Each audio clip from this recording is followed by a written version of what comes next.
Membuat instrumen penelitian untuk skripsi itu gimana sih? Apakah itu boleh nyontek dari instrumen orang lain atau kita harus membuatnya sendiri? Dan gimana sih cara kita untuk menentukan teori apa sih yang bakalan kita gunain untuk grand teori atau teori dasar dari skripsi kita? Aku bakal bahas di video kali ini, jadi tonton sampai selesai ya.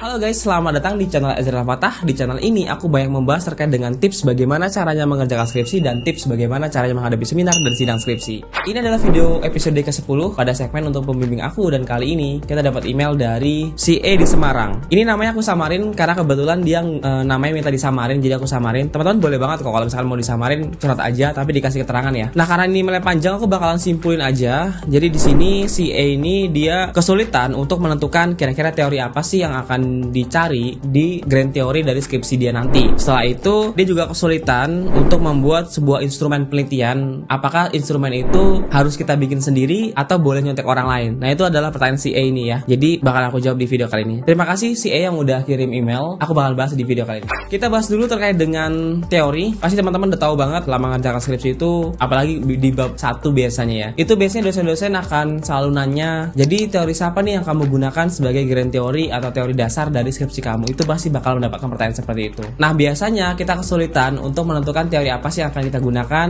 sebagai teori dasar untuk skripsi kita. Jadi teman-teman gak usah bingung kalau misalkan teman-teman kesulitan. Itu teman-teman bisa gini, teori dasar yang harus kalian cari ya, yang akan ditentukan sebagai teori dasar dari skripsi kalian, itu adalah yang berhubungan dengan topik penelitian kalian. Nah, topik itu yang gimana sih? Contohnya gini, kalau judul skripsi kalian itu berhubungan dengan ingin mencari tahu bagaimana prestasi siswa selama sekolah setelah pandemi gitu ya. Nah, itu berarti cari teori dasar yang berhubungan dengan si prestasi belajar tadi, si topiknya. Atau kalau teman-teman paham dengan variabel, itu berarti cari teori terkait dengan variabel Y-nya. Kalau teman-teman paham dengan variabel ya, kalau belum paham, teman-teman bisa masuk ke Instagram aku dulu, aku udah bahas terkait dengan variabel. Atau teman-teman bisa juga kok request aja di kolom komentar, tanya terkait dengan variabel, bilang, "Bang, apa sih variabel itu?" gitu-gitu. Nah, itu teman-teman tanya aja di situ. Nah, jadi cari teori yang berhubungan dengan topik atau variabel Y-nya tadi. Nah, topik itu yang berhubungan dengan inti dari penelitian teman-teman, inti dari skripsi teman-teman tuh apa sih? Nah, itu yang dicari teorinya. Nah, untuk referensi teorinya atau untuk sumber teorinya itu ngambil dari mana? Baiknya memang disarankan teman-teman tuh cari dari buku. Nah, selanjutnya berhubungan dengan instrumen penelitian. Kan banyak banget tuh ya, kita tuh kayak, "Bang, aku bingung banget nih bikin instrumen penelitian tuh gimana? Apakah aku boleh nyontek aja dari skripsi orang lain? Kan judulnya nggak beda jauh nih, Bang." Nah, jadi teman-teman, di dalam membuat sebuah instrumen penelitian, teman-teman harus sesuaikan instrumen itu dengan variabel atau indikator dari penelitian teman-teman sendiri atau yang berhubungan dengan topik penelitian teman-teman sendiri. Kalau dia judul skripsi yang sama, tentu aja instrumen penelitiannya juga nggak bisa 100% kita pakai dari penelitian orang lain itu. Kita harus sesuaikan lagi, mungkin nanti pertanyaannya itu harus disesuaikan lagi dengan bagaimana sih keadaan permasalahan atau subjek objek dari penelitian skripsi kita. Jadi boleh ambil dari instrumen orang lain, tapi teman-teman harus sesuaikan lagi dengan penelitian dari teman-teman sendiri. Itu sih, itu hal yang harus diperhatikan. Jangan sampai nih, misalkan nanti instrumennya ngambil dari orang lain,